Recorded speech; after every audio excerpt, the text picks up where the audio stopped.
They say you should never trust a man who has nothing left to lose. But when I found that eviction notice taped to my door, 2 months overdue, final warning, Friday deadline, I was the one with nothing left. I slid down against the hallway wall, mascara running, 3 jobs and still drowning. That's when his door opened. 4B. The bald guy covered in tattoos who never made eye contact, whose hands looked like they'd broken things and people. He glanced at the notice, disappeared, came back with cash. Enough to save me. I can't. He cut me off. You don't have a choice. 3 days later, he knocked, leaned against my doorframe like he owned the silence between us. You owe me 3 dates? Not a smile, not a joke, a transaction.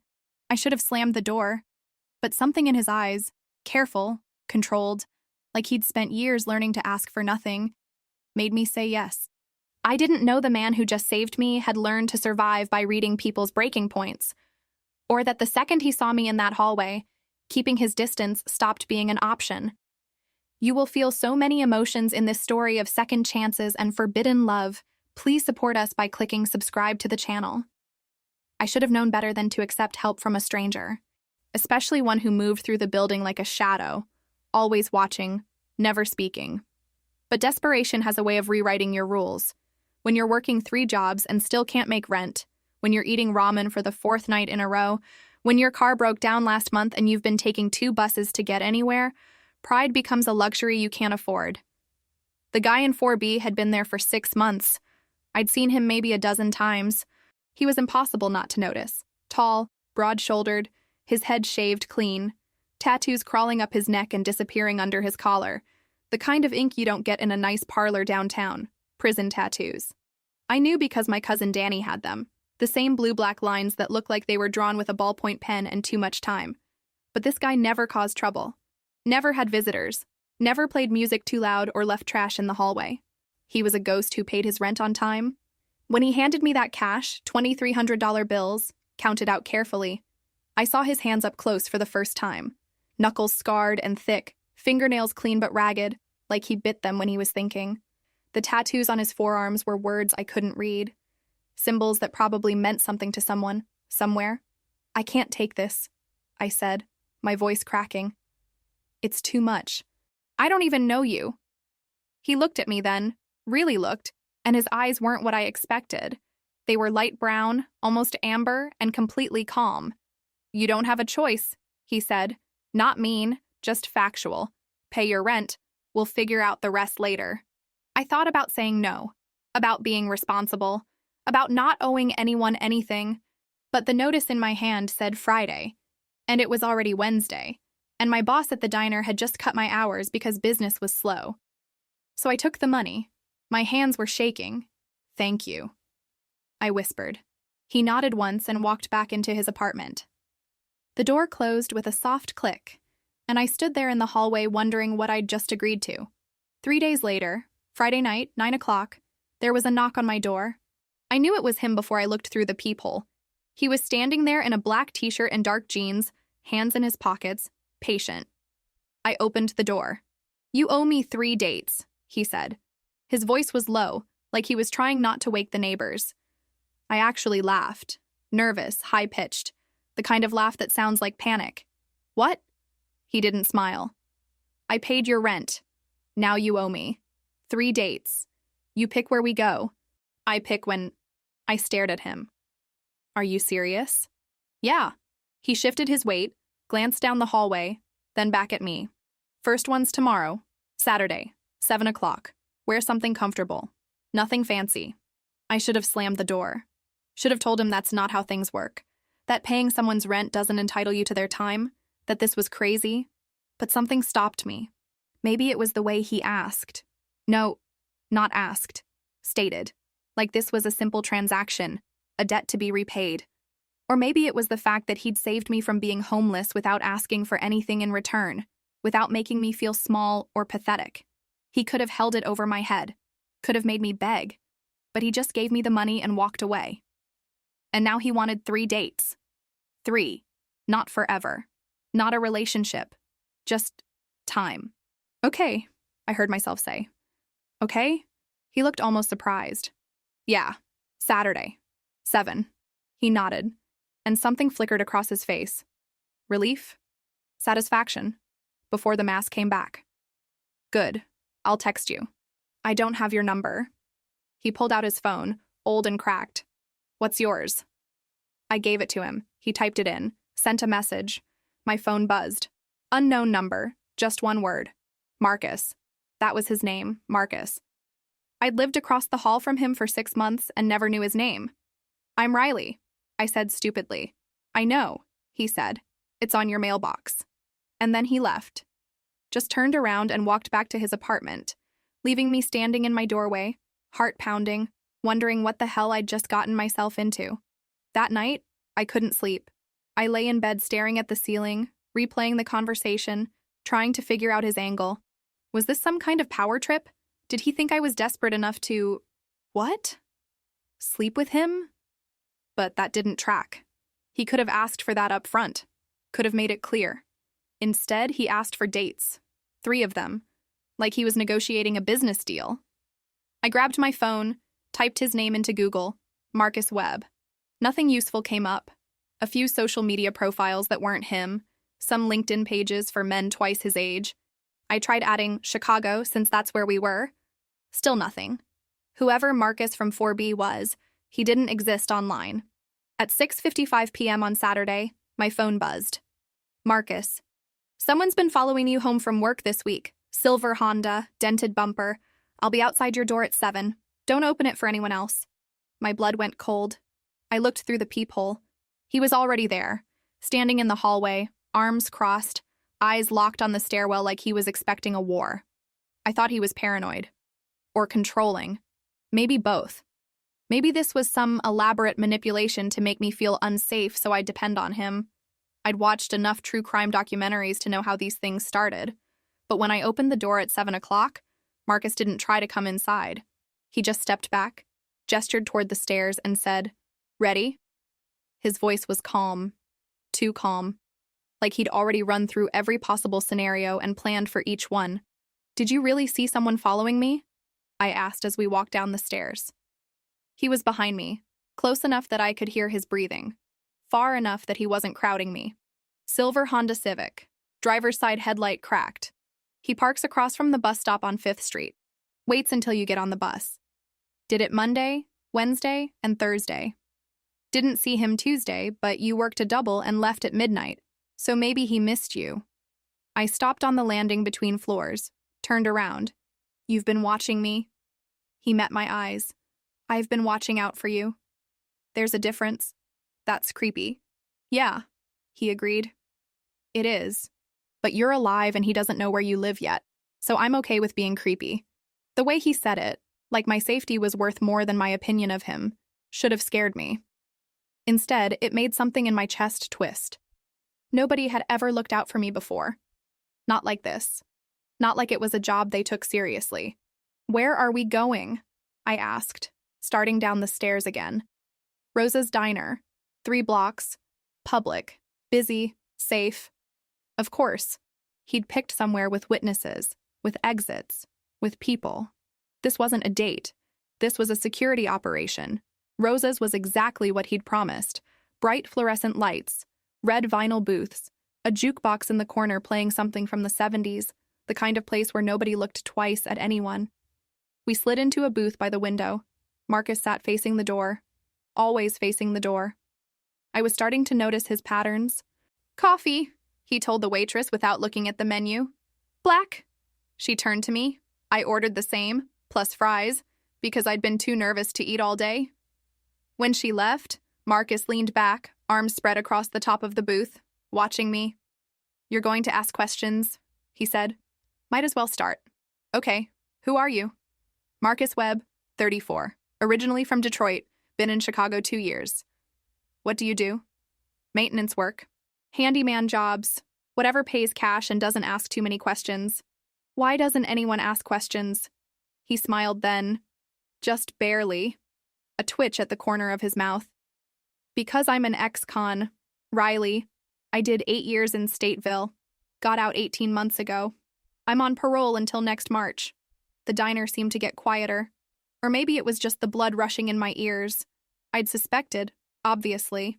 The tattoos, the way he moved, the careful way he spoke, like every word was reviewed by a lawyer before it left his mouth. But hearing it confirmed was different. "What did you do?" I asked. My voice came out steadier than I felt. "I put 2 men in the hospital. They came to collect a debt from my brother. I stopped them. With a tire iron. Judge called it aggravated assault with a deadly weapon. My lawyer called it excessive force. I called it protecting my family." He said it like he was reading a grocery list. No emotion, no justification, just facts. "Your brother? Dead. 3 years into my sentence. Overdose." He picked up his coffee, took a sip. "So I did 8 years for nothing. The waitress brought my fries. I couldn't eat them." "Why are you telling me this?" "Because you deserve to know who you're sitting across from." He set his mug down. "And because by Monday someone in this building will have told you anyway. Sarah in 3A Googles everyone. She probably already knows." He was right. Sarah had cornered me yesterday in the laundry room, trying to warn me off him. I'd ignored her. "You could have led with that," I said. "Before the rent thing. Would you have taken the money if I had?" "No, I wouldn't have. We both knew it." "That's manipulative. That's practical," he corrected. "You needed help. I could help. The rest is details." We sat there for 2 hours. I asked him about prison. Not the violence, not the horror stories, but the daily life. How you survive when every day is the same. How you hold on to yourself when the system treats you like a number. He told me about the library, about teaching himself carpentry, about the old man in his cell block who'd been inside for 30 years and taught him how to play chess. He told me prison makes you one of 2 things, Marcus said, pushing his empty mug in circles on the table. "Either it makes you worse, or it makes you careful." I decided to be careful.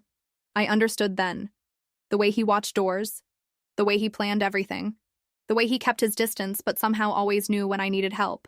Prison hadn't made him dangerous. It had made him vigilant. When he walked me home, he stayed 5 steps behind, scanning every doorway, every parked car, every shadow. "You always this paranoid?" I asked, trying to lighten the mood. He didn't smile. "You always this unaware?" We reached my door. I turned to face him. "Thank you. For dinner. For being honest." He nodded. 2 more dates. Then we're even." "And then what?" I asked. He looked at me for a long moment. "Then you decide if you want a 3rd neighbor in this building who minds his own business, or someone who checks on you when you work late." He walked to his door, unlocked it, paused. "Lock your deadbolt tonight. And if you see that Honda, you call me, not the cops. Me." The door closed. I stood there, key in hand, realizing I'd just agreed to let an ex-convict be my personal security guard. Monday morning, my coworker Sarah cornered me by the coffee machine.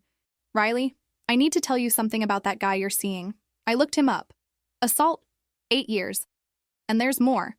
He had a visitor last week. Another ex-con. Someone dangerous." She pulled out her phone, showed me a screenshot.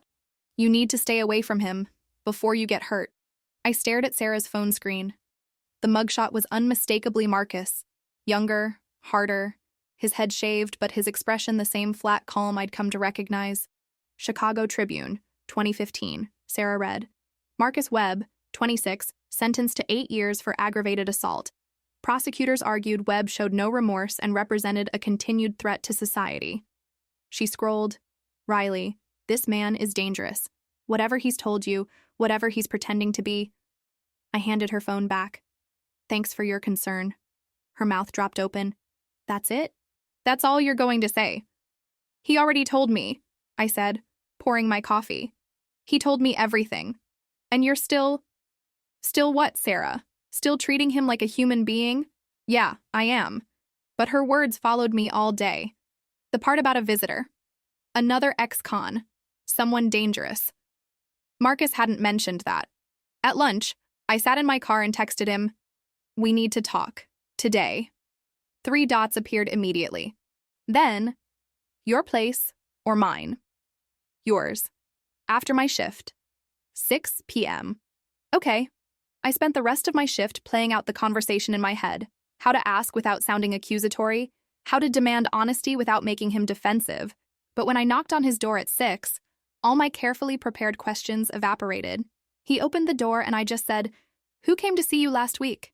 He stepped back. Let me in. His apartment was exactly what I'd expected. Sparse, clean, almost military in its precision. A futon with a gray blanket folded at perfect right angles, a small table with one chair, a hot plate on the counter, no pictures, no decorations, nothing personal except a chessboard set up in mid-game on the windowsill. His name is Terrence Cole, Marcus said, closing the door. We were cellmates for 4 years. He got out 2 months before I did. He's been trying to reconnect. Why? Because that's what happens when you spend years surviving together. You form bonds, even if you don't want to. He gestured to the futon. Sit. I did. He took the chair, turned it around, straddled it. I told him no. Told him I'm out, I'm clean, I'm rebuilding. He didn't like that answer. Is he dangerous? To me, no. To you? Marcus's jaw tightened. That depends on whether he thinks you're leverage. The word hung in the air like smoke. Leverage. Sarah showed me your mugshot. The article. It said you showed no remorse. I didn't. He said simply. Those men came to hurt my brother. One of them had a gun. If I'd shown remorse, the judge would have thought I was lying. So I told the truth. I'd do it again. I'd always do it again. He leaned forward. The system doesn't want honesty, Riley. It wants performance. Wants you to cry and apologize and promise to be better. I didn't give them that, so they gave me the maximum sentence. Your brother died anyway. It came out harsher than I meant. Marcus flinched, just slightly. Yeah, he did. 3 years, 2 months, and 16 days into my sentence. I got called to the warden's office. They told me he'd been found in an alley on the south side, needle still in his arm. His voice didn't change. Still flat, still controlled, but his hands were gripping the back of the chair so hard his knuckles had gone white. They asked if I wanted to attend the funeral. In shackles. With 2 guards. For 1 hour, I said no. Why? Because Danny wouldn't have wanted me to see him like that, in a casket. While I was chained up like an animal, he would have hated it. Marcus stood up, walked to the window. I said goodbye in my cell. Alone. The way it should have been. I didn't know what to say. Every condolence felt hollow. Every reassurance felt like a lie. So I just asked, what did you learn, in there? All those years. He was quiet for so long I thought he wouldn't answer. Then, that most people survive by forgetting who they were, by becoming whatever the system needs them to be. And when they get out, they don't remember how to be anything else. He turned around. I survived by remembering. Every single day. What I did. Why I did it. What it cost. So when I got out, I'd still know who Marcus Webb was supposed to be. And who's that? Someone who doesn't need violence to feel in control. Someone who keeps his word. Someone who protects the people who matter without losing himself in the process. He crossed his arms. Someone who pays his debts and expects others to pay theirs. The 3 dates. I'd almost forgotten. Is that what this is? Debt collection? No, he said. This is me being selfish. This is me seeing someone who needed help and realizing I could give it, and then realizing I didn't want to walk away after. He came back, sat on the floor across from me, close enough that I could see the scar through his left eyebrow, the one that cut through the hair follicles so it grew in white. I'm not asking you to save me, Riley. I'm not asking you to fix me. I'm just asking if you can see past the worst thing I ever did and recognize the man I'm trying to be. I looked at him. Really looked. At the tattoos that marked him as someone society had given up on. At the scars that told stories he'd probably never share. At the careful way he held himself, like he was always one wrong move away from losing everything he'd built. I see you, I said quietly. That's the problem. Problem? Because now I can't unsee you. The silence between us felt like a promise we were both afraid to make. Then my phone rang. The sound shattered the moment. I looked at the screen. Unknown number. Don't answer it, Marcus said immediately. But I already had. Hello? Heavy breathing. Then a voice, slurred and angry. Riley, it's Jake. We need to talk. My ex-boyfriend. I hadn't heard from him in 3 months, not since I'd changed my number and moved to this building. How did you get... I know where you live now. I'm outside. Come down. We're going to talk about what you owe me. My hands started shaking. Marcus was standing before I could process it. Put it on speaker. I did. Jake was still talking. Think you can just leave? Just walk away after everything I did for you? You owe me, Riley. You owe me money. You owe me time. You owe me... She doesn't owe you shit, Marcus said, his voice deadly calm. The line went quiet. Then Jake laughed. Who the fuck is this? Someone who's telling you to leave, right now, while you still can. There was a crash downstairs, breaking glass.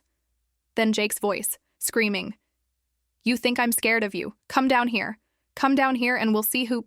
The line went dead. Marcus was already at the door. Stay here. Lock the door behind me. I grabbed his arm. You can't. You're parole. If you touch him... He looked at me with something that might have been tenderness, might have been pity. Riley, I'm not letting him near you. And then he was gone. I should have stayed in his apartment like he told me, should have locked the door and waited.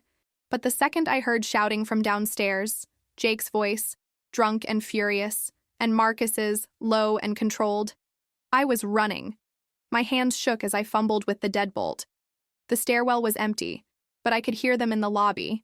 You don't know who you're fucking with, man, Jake was screaming. She's my girlfriend.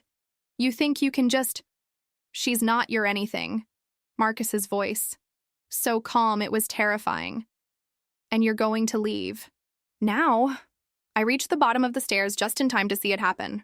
Jake swung first, wild and sloppy, alcohol making him stupid. Marcus caught his wrist mid-swing, just caught it, held it there in the air like it weighed nothing. Don't, Marcus said. It wasn't a threat, it was a warning, a courtesy, one last chance to walk away. Jake tried to pull free, stumbled, swung with his other hand. That's when Marcus moved. Not violent, not explosive, just efficient. He twisted Jake's arm, stepped behind him, and had him face down on the lobby floor in less than 3 seconds. One knee between his shoulder blades, one hand controlling his wrist. Jake was screaming, swearing, thrashing. Marcus didn't react. Just held him there, pressure applied with surgical precision, waiting for him to tire himself out. Riley, call the police, Marcus said without looking at me. His voice was still calm, still controlled, like he was asking me to pass the salt. What? Call them? Tell them there's a drunk man harassing tenants. Tell them you have him restrained and you need someone to pick him up. I pulled out my phone with shaking hands, dialed, gave them the address. The operator said 5 minutes. Marcus didn't move the entire time, just kept Jake pinned, kept his voice level, kept his breathing steady. You're going to stop fighting, he told Jake, because you can't win. You're going to wait for the police. You're going to tell them you came here drunk and belligerent and this man stopped you from hurting anyone. And then you're going to accept whatever consequences come next. Jake was crying now, still swearing, but crying. You broke my fucking arm. No, Marcus said patiently. I'm applying pressure to your shoulder. Your arm is fine. If I wanted to break it, you'd know. When the sirens came, Marcus let go. Stood up, stepped back with his hands visible, palms open. 2 officers came through the door, hands on their belts. Who called? One asked. I did, I said. This man showed up drunk, threatening me. My neighbor restrained him until you arrived. They looked at Marcus, at his tattoos, at the way he stood, balanced and ready. You live here? 4B, Marcus said. Marcus Webb, I'm on parole. My officer is Sandra Chen out of District 18. You can call her if you need confirmation. He said it before they could ask. Gave them everything they needed to run him through the system. Didn't try to hide. Didn't try to run. Just stood there like a man who'd spent 8 years learning how to cooperate with law enforcement without looking weak. One officer cuffed Jake and, who was still crying and threatening lawsuits. The other took my statement, then Marcus's. They matched. The security camera in the lobby would match too. After 20 minutes, they left with Jake in the back seat, still screaming about lawyers. The lobby fell quiet. I realized I was shaking. Had been shaking the entire time. Marcus noticed. Come on, he said, touching my elbow. Let's get you upstairs. We went to my apartment this time. I couldn't stop shaking. Couldn't catch my breath. Marcus sat me on the couch, disappeared into my kitchen, Came back with water. Drink. I did. He sat on the floor across from me, giving me space. You're having a panic attack. It's normal. Just breathe. In for 4, hold for 4, out for 4. I followed his instructions. In, hold, out. After 5 minutes, my hands stopped shaking. Better, he asked. I nodded. You could have gone back to prison for that. No, he said. I didn't hit him, didn't hurt him, just restrained him. That's legal. That's within my rights. You knew exactly what you were doing. Yeah. He leaned back against the wall. I spent 8 years learning what I can and can't do, learning where the line is. I don't cross it anymore. Why not? Because I spent 8 years paying for one mistake. I'm not spending another 8 paying for a second. I looked at him sitting there on my floor, this man who'd just saved me from my ex-boyfriend without throwing a single punch, without losing his temper, without becoming the thing society said he was. Thank you, I whispered. You already thanked me. When I gave you the rent money. That's not what I'm thanking you for. He met my eyes. Then what? For showing me what control looks like. Real control. Something shifted in his expression. Come here, he said quietly. I slid off the couch, sat next to him on the floor. Our shoulders touched. You want to know what I learned in prison? He asked. Really learned? Yeah. That violence is easy. Any idiot can throw a punch. Any coward can pull a trigger. But protecting someone without becoming a monster yourself, that takes work. That takes 8 years of sitting in a cell remembering why you lost control in the first place and promising yourself you'll never do it again. We sat there in silence. After a while, I rested my head on his shoulder. He went still, like he was afraid to move. Is this okay? I asked. Yeah, he said softly. This is okay. That's 1 date down. He actually laughed, quiet and brief, but real. Worst first date ever. I don't know, I said. You did promise to pick the timing. You didn't say it would be boring. We sat there until midnight, just sitting, not talking, not kissing, not rushing, just existing in the same space, breathing the same air, learning how to be near each other without expectation. When I finally walked him to the door, he paused in the hallway. Lock the deadbolt, he said. And if you need anything, I know, 4B. He nodded and left. I locked the door, slid the chain, checked the peephole. He was still standing there, watching, making sure I was safe. The next morning, I found a note slipped under my door, not Marcus's handwriting, block letters, pressed hard into the paper. Tell your boyfriend Terrence wants to talk. And tell him if he doesn't answer his phone. I'll find other ways to get his attention. Nice girl, by the way. Pretty. Be a shame if something happened. My blood turned to ice. I grabbed my phone, ran into the hallway, pounded on Marcus's door. He opened it immediately, like he'd been waiting. I shoved the note at him. He read it once, twice, then looked at me with something I'd never seen in his eyes before. Fear. Pack a bag, he said. You're not staying here tonight. Marcus had me packed and out of my apartment in 15 minutes. He didn't explain, didn't argue, just moved through my space grabbing essentials like he'd done this before. Clothes, toiletries, phone charger, medication. Where are we going? I asked, shoving things into a duffel bag. Somewhere Terrence doesn't know about. His voice was tight, controlled, but I could see the tension in his shoulders. A motel? My parole officer's spare room. I stopped. What?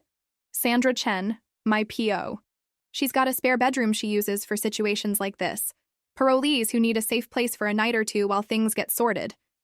He was texting rapidly. She already said yes. We leave in 5 minutes. The drive across Chicago was silent.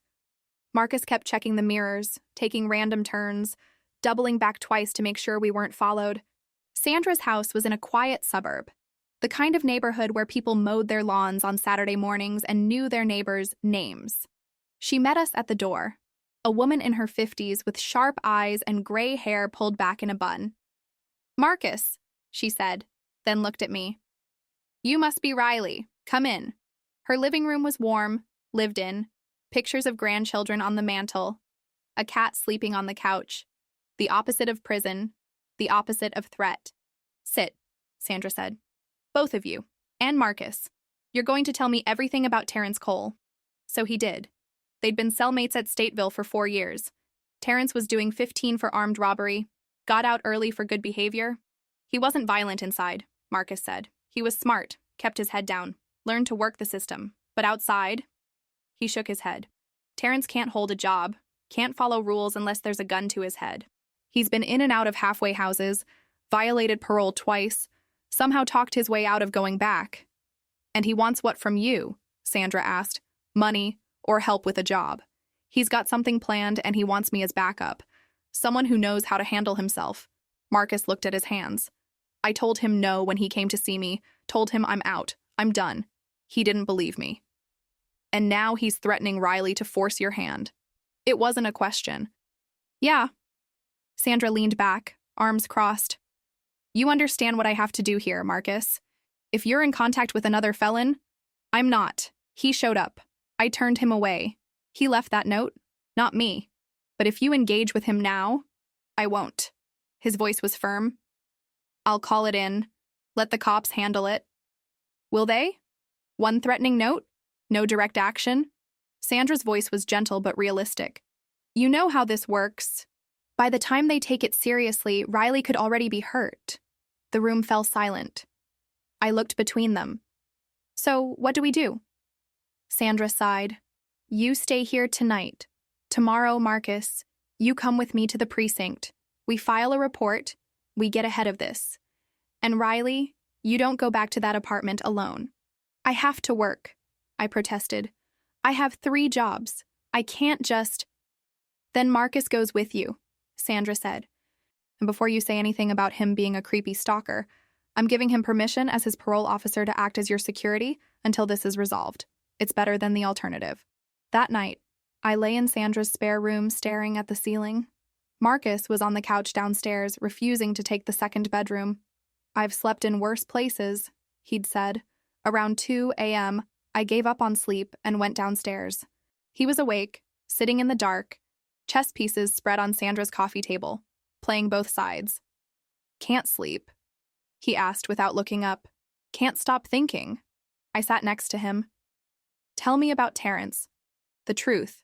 Marcus moved a night.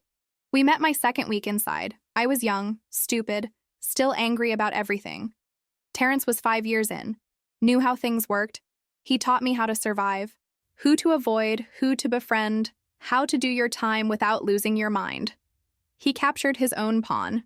We weren't friends, we were cellmates. But you spend 4 years in a 6x8 room with someone, you learn their patterns, their triggers, their breaking points. What's his breaking point? Pride, Marcus said immediately. Terrence needs to be the smartest guy in the room, needs to prove he's in control. When people tell him no, especially people he thinks owe him something, he takes it personal. And he thinks you owe him? He kept me alive my first year inside. There was a guy, older, connected, who decided I was going to be his property. Terrence stepped in. Made it known I was under his protection. So yeah, in his mind, I owe him everything. Marcus looked at me then. He's not wrong. Without Terrence, I might not have made it out. That doesn't mean you owe him your freedom. I know that. You know that. Terrence doesn't care. I picked up a chess piece, the queen. Why chess?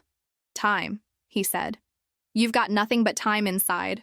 And chess teaches you to think ahead, to see consequences before they happen, to understand that every move creates a new situation. He took the queen from my hand, placed it back on the board. In prison, you play chess or you play checkers. Checkers is reactive. Someone moves, you move. Chess is strategic. You move knowing what they'll do 3 turns from now. And Terrence? He plays checkers. Always has. That's his weakness. Marcus reset the board. He sees 1 move ahead. I see 5. That's how I'm going to stop him. The next morning, Sandra drove us to the precinct. Marcus filed a report, showed them the note, gave them everything he had on Terrence. The detective, a tired-looking man named Morrison, listened without much interest. We'll look into it, he said, which we all knew meant, we'll file this and forget about it. Outside, Marcus's jaw was tight. That went exactly how I expected. So what now? I asked. Now we wait, and we're careful. Terrence is impatient. He'll make a move soon. How do you know? Because he's been out for 4 months and he's already desperate enough to threaten an innocent person. He's spiraling, and when Terrence spirals, he gets sloppy. We went back to the apartment building that afternoon. Marcus insisted on coming up with me while I grabbed more clothes. The hallway was quiet. Too quiet. My door was closed. Deadbolt still locked. Everything looked normal. But when I opened the door, I knew immediately someone had been inside.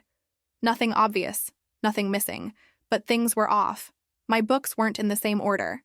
My kitchen chair was pulled out slightly. The bathroom door was open when I always kept it closed. "Marcus," I whispered. He was already moving, checking the apartment with practiced efficiency. Closet, bathroom, under the bed, behind the shower curtain. "He's gone," Marcus said finally. "Yours, but he was here." "How did he—" "Lock-picking. Or he copied my key when he visited." Marcus pulled out his phone, took pictures of everything. Evidence. We're not staying here. That evening, back at Sandra's house, my phone rang. Unknown number. Marcus shook his head. "Don't answer." But I had to know. I put it on speaker. "Riley." Terrence's voice was smooth, almost friendly. "We haven't met yet, but I feel like I know you." "Marcus talks about you." "Marcus doesn't talk to you." "Not directly, no. But I hear things, I see things, like how protective he gets, how much he cares.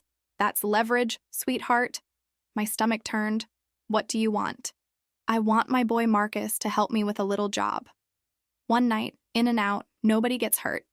He does this. I disappear. You never hear from me again." "And if he doesn't?" Terrence laughed.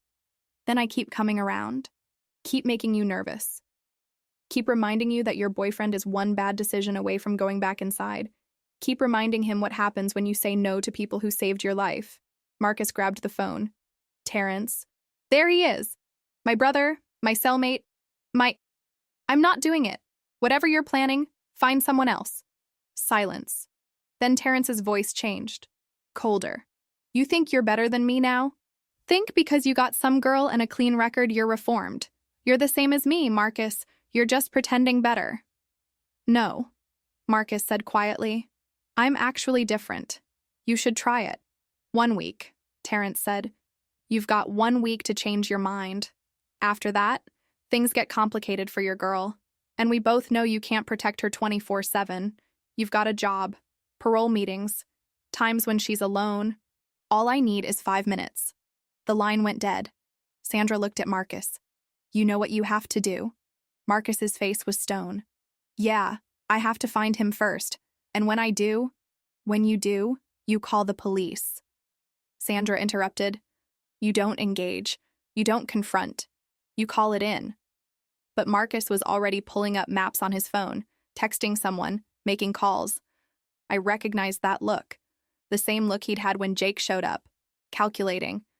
Strategic 5 moves ahead. "Marcus," I said carefully.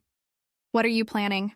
He looked at me with those amber eyes, and for the first time, I saw something that scared me. Not anger, not violence, but determination. The kind that makes men cross lines they swore they never would. "I'm planning to end this," he said, "before someone gets hurt." Marcus disappeared for 3 days. Not completely. He texted me every few hours, told me he was safe, told me to stay with Sandra. But he wouldn't tell me where he was or what he was doing. Sandra knew something, I could tell, but she wasn't talking. "He's handling it," was all she'd say. On the 3rd night, he showed up at Sandra's house at midnight, looking exhausted. His knuckles were bruised. Not bloody, not raw, just the kind of bruising you get from hitting something hard, or someone. "We need to talk," he said. Sandra made coffee. We sat at her kitchen table like we were discussing the weather, not whatever illegal thing Marcus had just done. Terrence was planning to rob a check-cashing place on the south side, Marcus started. "He's been casing it for 2 weeks. Needed a driver and someone to watch the door. That's where I came in." "How did you find out?" Sandra asked. "I've still got friends from inside. Made some calls." "They made some calls. Terrence isn't as smart as he thinks.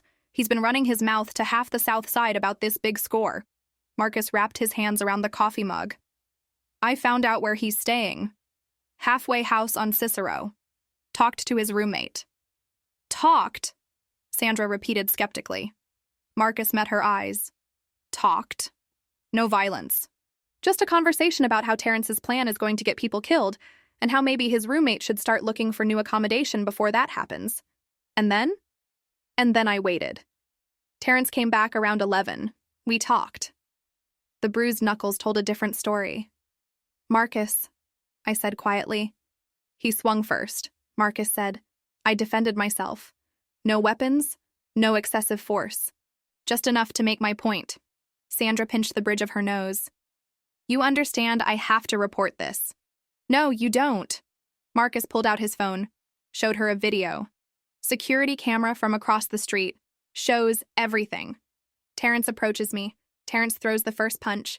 I restrain him. I walk away. All legal, all justified. He put the phone away. I'm not stupid, Sandra. I'm not throwing away 18 months of good behavior for Terrence Cole. So what happened? I asked. Marcus looked at me. I told him the truth, that I recorded him making threats, that I know about his plan, that I've already talked to his parole officer about his violations, and that if he comes near you again, I'll make sure he goes back inside for the full remainder of his sentence.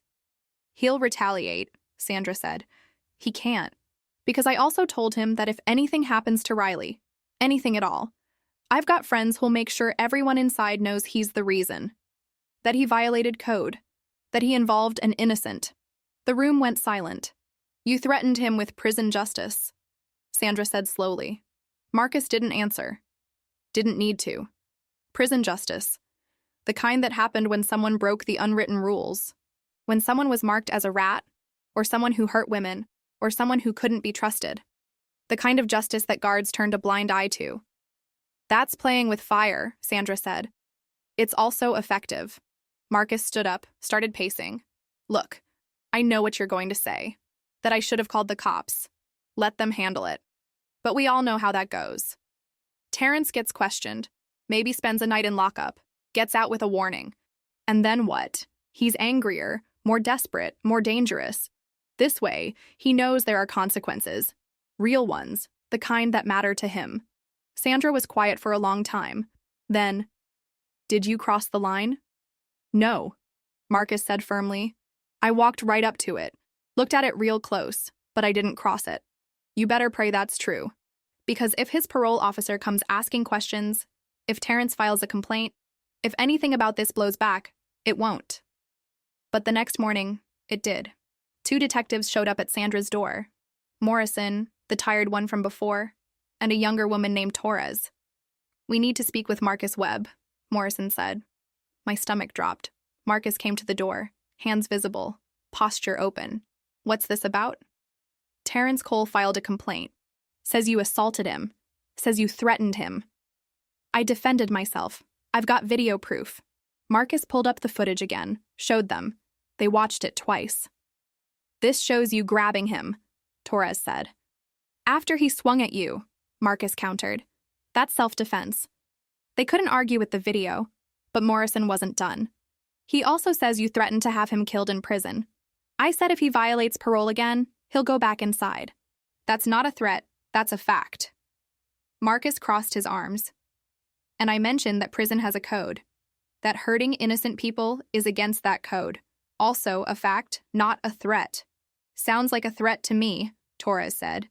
Then charge me. Marcus's voice was calm, dead calm. But we both know you won't. Because nothing I said was illegal. I didn't threaten violence. I didn't touch him except in self-defense. I made him aware of natural consequences. That's not a crime, Morrison sighed. You're playing a dangerous game, Webb. I'm protecting someone who matters to me. That's not a game. That's what you do when the system can't. They left without arresting him, but the warning was clear. One more incident and Marcus was going back inside. Sandra was furious. You should have told me you were planning to confront him. If I'd told you, you would have stopped me.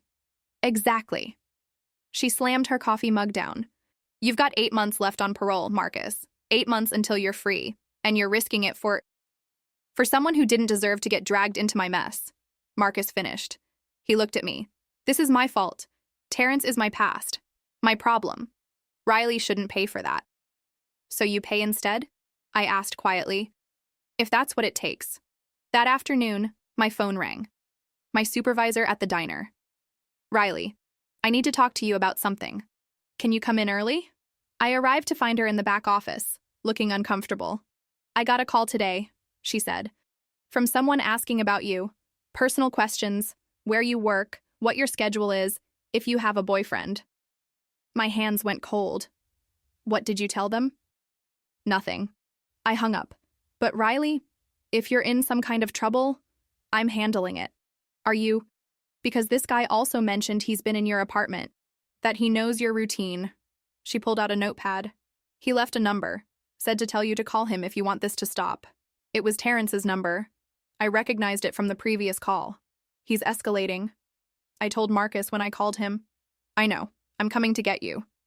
But when Marcus arrived at the diner, he wasn't alone. Sandra was with him, and so was someone else. A lawyer. A woman in her 50s with sharp eyes and expensive shoes. This is Patricia Vega, Sandra said. She specializes in protective orders. We sat in a booth while Patricia explained, we're filing a restraining order against Terrence Cole, and we're documenting everything. The threats, the break-in, the harassment at your workplace. We're building a case. Will it work? I asked. In Chicago? With the court system backed up and Terrence already on parole? Patricia's smile was thin. It's a piece of paper. But it's a piece of paper that gives us legal standing. And it puts Terrence on notice. One more violation and he goes back inside. We filed that afternoon. By evening, Terrence had been served. And by midnight, my phone was ringing again. Unknown number. Marcus shook his head, but I answered anyway. Put it on speaker. You just made a big mistake, Terrence said. His voice was shaking with rage. A restraining order? Really? You think that scares me? It should, Marcus said calmly. Because now everything you do is documented. Every call, every drive-by, every little threat. You're one step away from going back, Terrence. And we both know you won't survive another bid. You self-righteous piece of... I'm done with this conversation. Marcus reached for the phone. But before I hang up, let me be clear. You come near her again, you contact her again, you so much as think about her too hard, and I'll make sure your parole officer knows about every single violation. And then I'll make sure your old crew knows why you went back. That you couldn't handle freedom. That you're weak. The line was quiet. Then Terrence laughed. It wasn't a sane sound. You think you won? You think some lawyer and some restraining order makes you safe? No, Marcus said. I think 8 years inside taught me how to survive, and that includes surviving you. We'll see about that. Click. Sandra looked at Marcus. He's going to do something stupid. I know. Marcus's jaw was tight. That's what I'm counting on. Cliffhanger. The next morning, I woke up to sirens. Sandra's street was full of police cars. Morrison was at the door. There was an incident last night, he said, looking at Marcus. Terrence Cole tried to rob that check-cashing place. It went bad. He shot the clerk. She's in critical condition, and witnesses put him at the scene making calls right before it happened. He paused. Calls to this address. We need your phone, Marcus. Now. They took Marcus's phone, took him to the station for questioning, told me to stay put and not to leave the city. Sandra called Patricia, who met Marcus at the precinct. I sat in Sandra's living room for 6 hours, watching the clock, replaying every conversation, every threat, every decision. When Marcus finally came back, it was dark outside. He looked hollowed out, exhausted. They think you were involved, I said, not a question. They think Terrence called me to coordinate, that maybe I was the lookout or the driver, that this whole restraining order thing was theater to establish distance. He collapsed on the couch. They've got nothing concrete, but the timing looks bad. He calls me at 11:45. The robbery happens at midnight. He calls again at 12:15, right after he shoots the clerk. But you were here. Sandra can confirm. Sandra was asleep. She can confirm I was here at midnight, but not that I didn't slip out for an hour. Marcus ran his hands over his head. They're building a case. I can feel it. And the worst part? If they charge me, even if I'm innocent, I violate parole just by being arrested. I go back inside while I wait for trial. Could be months, could be years if they drag it out. Patricia won't let that happen, Sandra said. but her voice lacked conviction. Patricia's a good lawyer, but she's fighting a system that already decided I'm guilty the day they sentenced me the first time. Marcus looked at me. You should distance yourself from this. From me. Before it gets worse. No. Riley, I said no. I sat next to him. You didn't do this. We both know you didn't do this.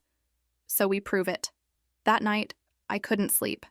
I kept thinking about Terrence's calls, about timing, about why he'd called Marcus right before and right after the robbery.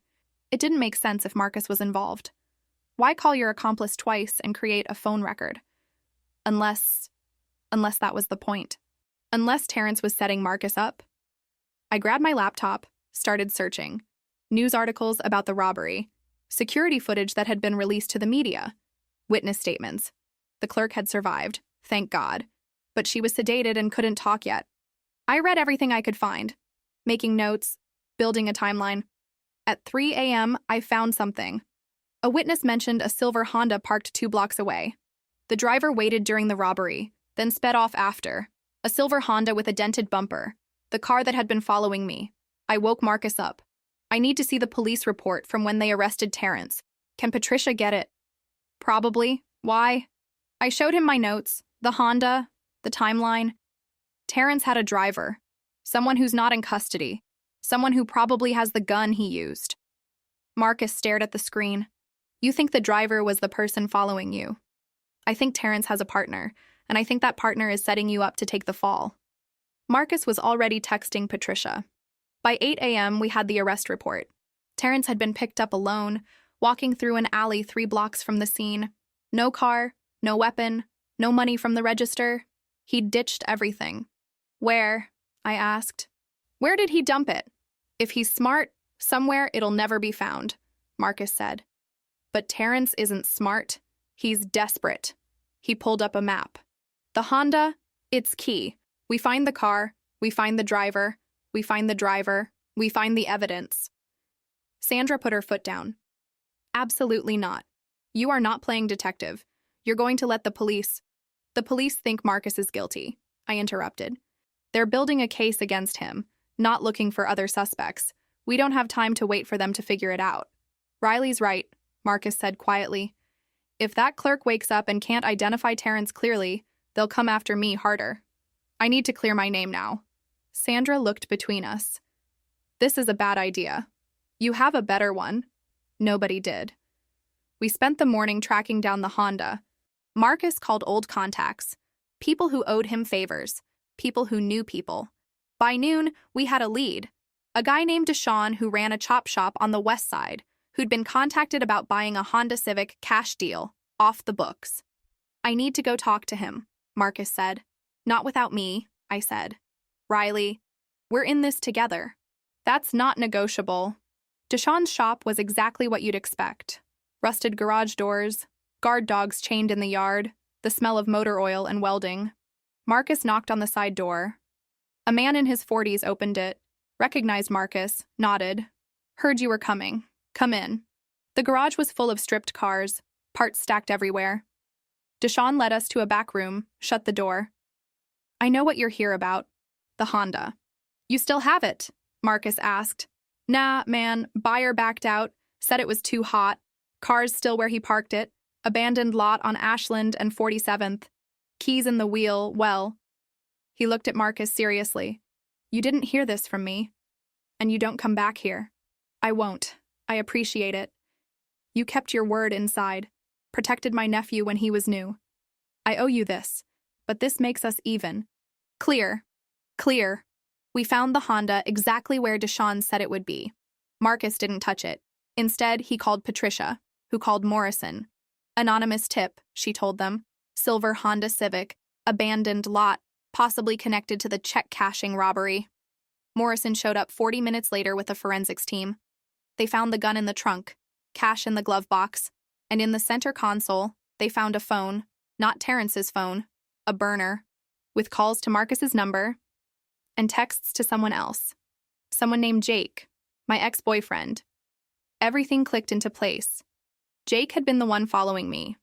Terrence had recruited him, probably found him drunk at a bar, offered him money to help set up Marcus, The robbery was real, but the calls to Marcus were theater, building evidence, making it look like Marcus was involved, and Jake was supposed to be the witness who put Marcus at the scene if needed.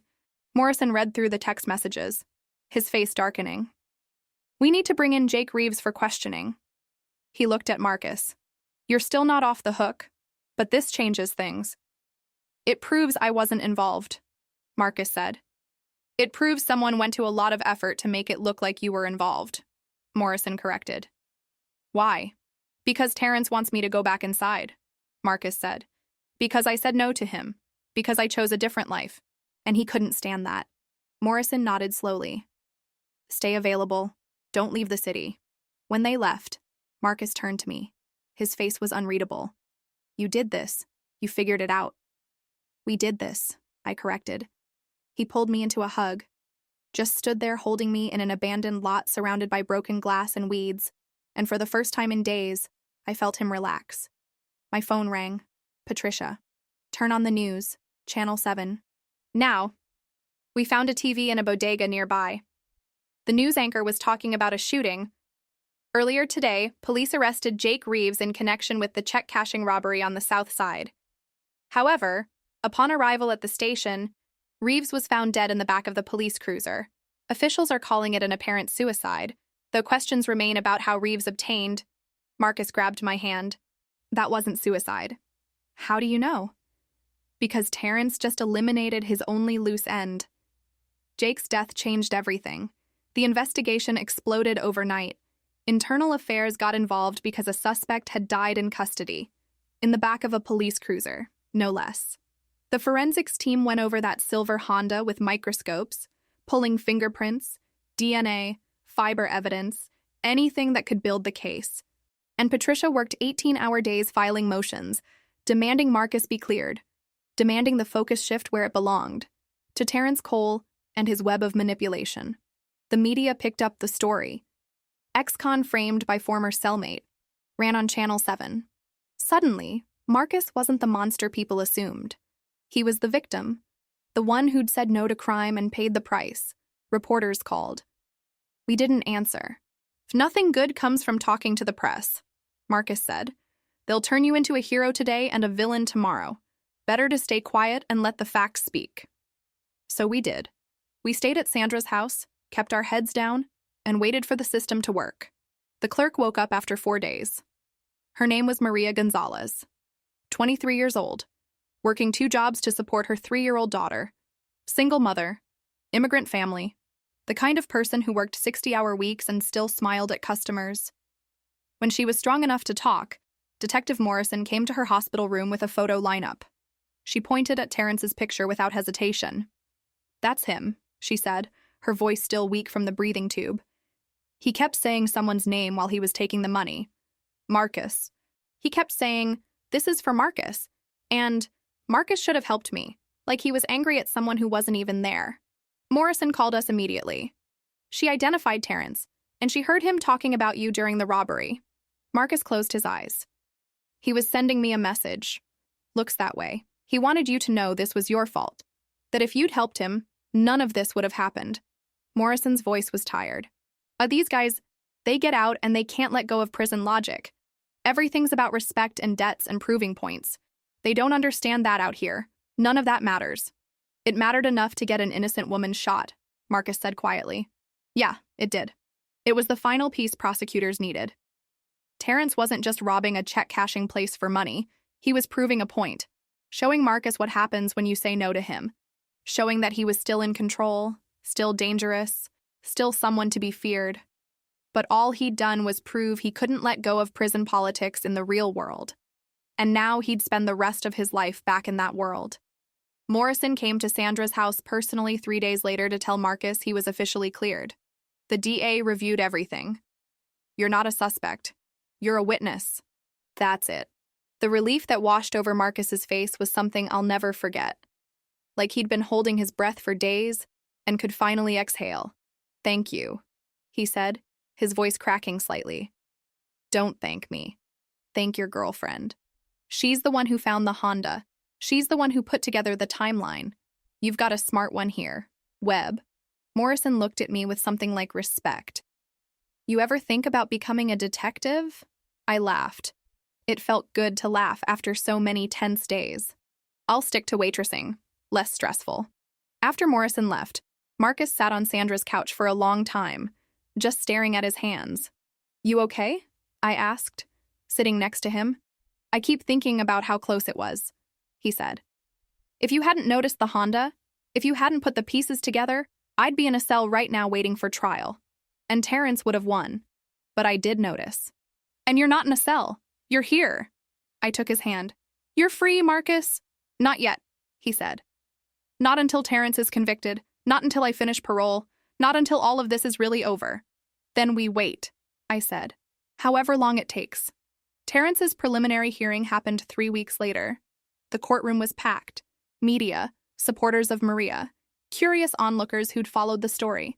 Terrence was led in wearing an orange jumpsuit and chains, his face blank. He didn't look at Marcus. Didn't look at anyone. Just stared straight ahead like he was already doing his time in his mind. The prosecutor laid out the case methodically. The gun found in the Honda matched the bullet they'd pulled from Maria's shoulder. Terrence's fingerprints were all over the car. The burner phone had his DNA on it. The text to Jake showed clear premeditation, not just of the robbery, but of the frame job against Marcus. This wasn't a crime of desperation, the prosecutor said. This was calculated, planned. Mr. Cole wanted to hurt Mr. Webb, and he was willing to shoot an innocent woman to do it. Maria testified via video from her hospital bed. She was still weak, still healing, but her voice was strong. He came in at midnight. I was about to close.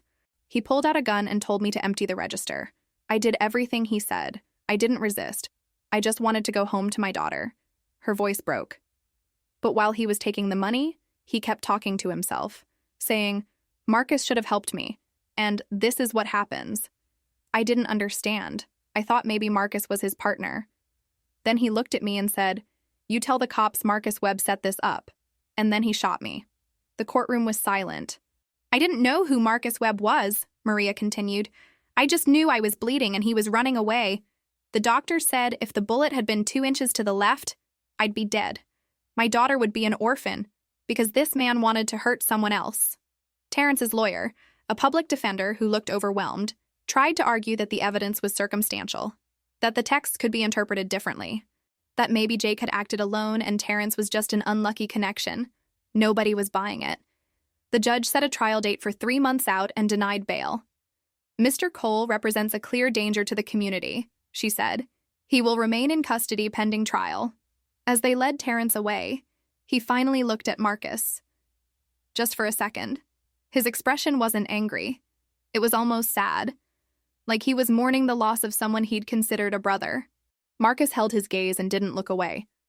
When Terrence was gone, Marcus stood outside the courthouse for a long time, just breathing in the cold Chicago air. It's over, I said, wrapping my arms around him from behind.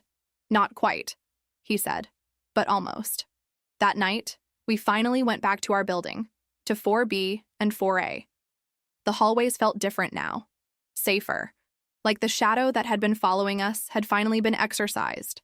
Marcus helped me check my apartment. Windows, locks, closets under the bed. Old habits from his paranoid weeks of keeping watch. Everything's clear, he announced. Good. I pulled out the takeout menus from my drawer. Chinese or pizza? Chinese, he said, settling onto my couch like he belonged there, like he'd always belonged there. We ordered enough food for 4 people because neither of us had eaten properly in weeks. While we waited for delivery, we sat in comfortable silence, my head on his shoulder, his arm around me. I'm not good at this, Marcus said during a commercial break. At what? At being happy, at relaxing, at believing things will stay good. He shifted to look at me. I keep waiting for the next phone call, the next threat, the next thing that's going to blow up my life. Neither am I admitted. 3 jobs barely keeping me afloat. An ex-boyfriend who turned into a criminal to hurt me.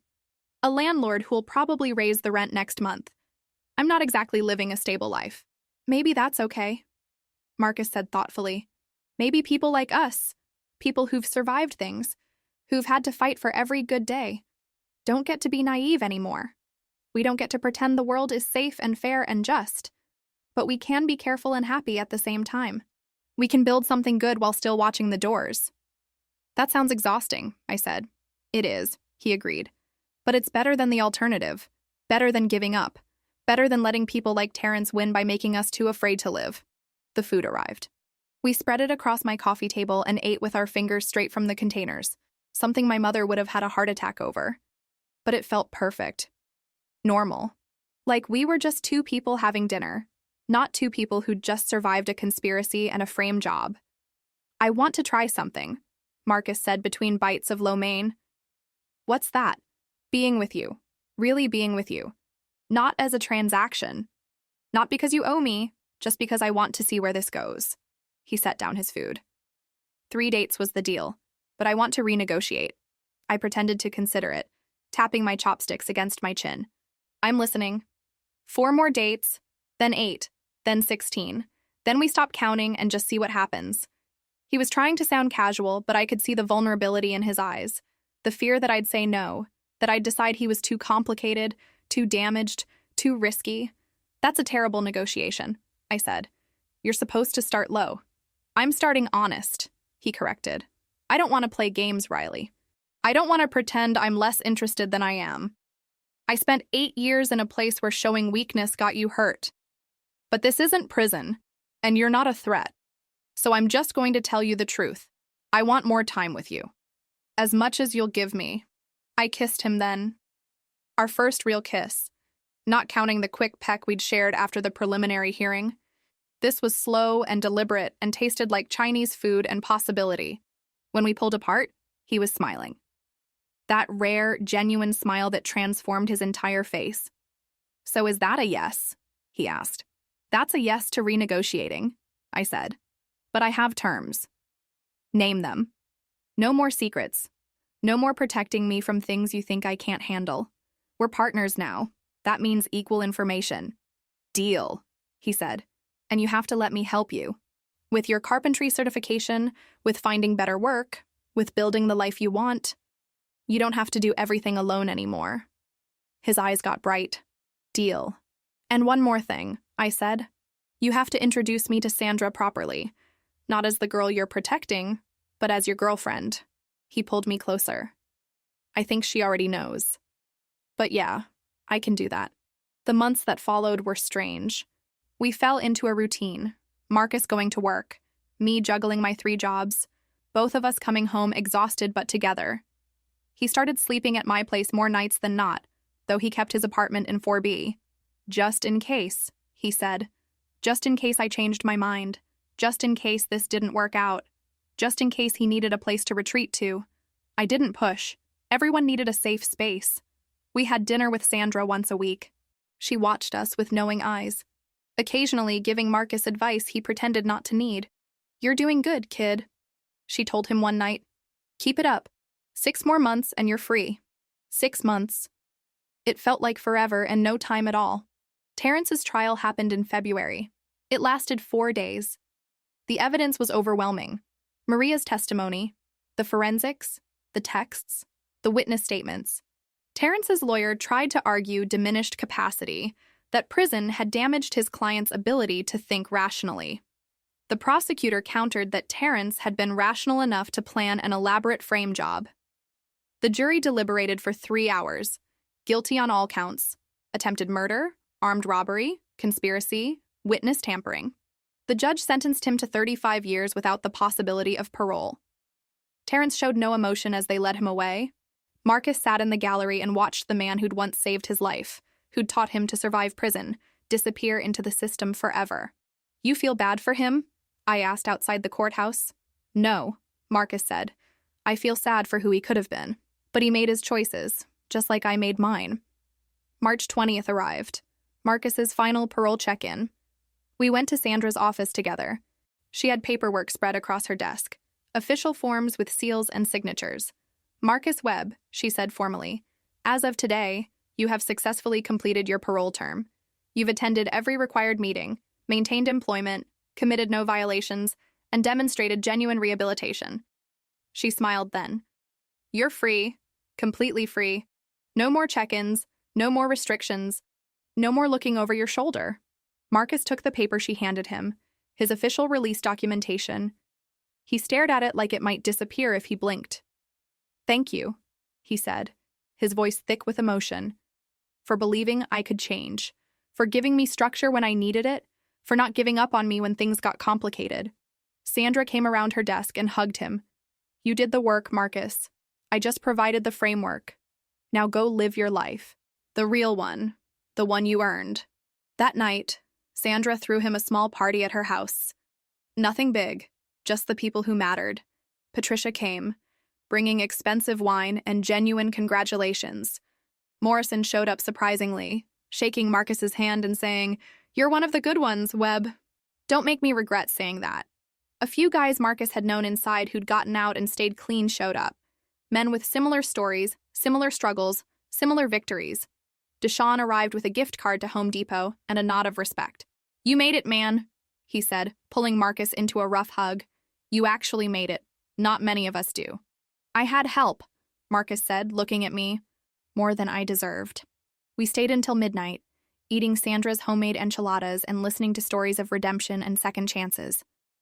When we finally left, Marcus was quiet on the drive home. "You okay?" I asked. "I keep thinking I'm going to wake up," he said, "that this is all a dream, that I'm still in my cell in Stateville, imagining what freedom would feel like." "It's real," I assured him. "You're free." "You did it." He pulled over suddenly, parked on a quiet street overlooking Lake Michigan. "Come with me." We walked to the railing, looking at the water reflecting city lights. 8 years ago, I stood in a courtroom and listened to a judge tell me I was a danger to society, Marcus said. That I'd shown no remorse, no capacity for change, that I deserved to be locked away. He turned to me, and I believed him. "Riley, I thought that was it. That was my life. I'd be the guy who made one mistake and paid for it forever." "But you're not," I said. "No, I'm the guy who made a mistake and learned from it, who did his time and came out better, who found someone worth building a life with." He took my hands. "You saved me. Not from prison, I did that myself, but from believing I wasn't worth saving." "You saved yourself," I said. "Might I just saw what was already there." We kissed there by the lake, two people who'd survived their worst days and found each other on the other side. When we got home, Marcus's apartment felt different, lighter, like the weight of parole, of supervision, of constant vigilance had finally lifted. "What do you want to do now?" I asked. "Now that you're really free?" He thought about it, pulling me close on his futon. "I want to finish my carpentry certification. Maybe start my own handyman business. Something legitimate. Something I can put my name on and be proud of." "That sounds perfect. And I want to keep showing up for you. Every day. Even when it's boring. Especially when it's boring." He looked at me seriously. "I want normal, Riley. I want to come home to you and complain about traffic. I want to argue about what to watch on TV. I want to meal prep on Sundays and worry about whether we need to buy a new shower curtain.